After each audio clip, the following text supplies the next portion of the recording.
नहीं अंदर नहीं, बुला लो जो भी HR बेचार जो होगा। तुम आप रिटायर हो? नहीं, आप तो बोल रहे थे मेरे अंडर में नहीं है, मेरे पास वो यहाँ देखो भाई, અહીંયા નિરાકરણ આવવું જોઈએ। હા, અંદર બેસીને ફલાણું ઢીકણું, અમે તમારી જેવી એસી ચેમ્બરમાં બેહવા નથી આવ્યા। 2 દિવસથી આ લોકોને મોકલું છું, તમને ભાન નથી પડતી? અરે મારે જવાનું છે અહીંયા પાછું, તો પછી અમારા માણસો આવે એટલે બે નિરાકરણ લાવી દેવાનું હોય ભાઈ તમારે। હા લાવો, આ ભાઈ આનું નિરાકરણ તમે ફટાફટ લાવો, અમારે આવવાનું બધું કામ ધંધા છોડીને। હા, એવું બધું મગજમાં બધું હોય ને કાઢી નાખવાનું। હા, જમીનો આપી છે અહીંયા। હા, એમને નથી તમારા પર અમે ભીખ માંગતા, બરાબર છે?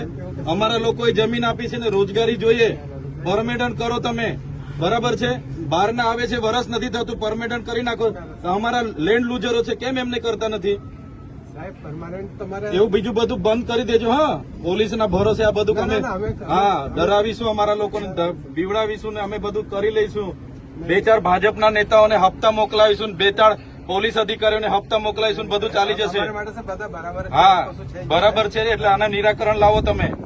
હા, હમણાં અભિહાલ તમને અમે કીધું તું ને, વાત કરી રાખજો ઉપર બધા હાથે, એટલે હમણાં વાર ની વાયદો નહીં, અહીંયા નિરાકરણ લાવો, નહીં તો અમે અહીંયા બેસીએ છીએ, કોઈ અંદર નહીં કોઈ બહાર નહીં, પછી થશે આર પાર નું। આ તમને કહી દીધું, એ કઈ ધંધા છે ભાઈ અમારે? 2 દિવસથી બિચારા આગેવાનો આવે છે, આટલા લોકો આવે છે, એટલે તમે સમજો હુંલા હે? અમારા વિસ્તારમાં તમારે અહીંયા બધું અમારું હવા પ્રદૂષણ, જળ પ્રદૂષણ, અમારી જમીનો લઈ લીધી, અમારી પ્રકૃતિ લઈ લીધી, બરાબર છે ને? અમારા લોકોને રોજગારી આપવામાં જાણે કે બહુ મોટો ઉપકાર કરતા હોય એવી ભાષા વાપરો તમે। હા,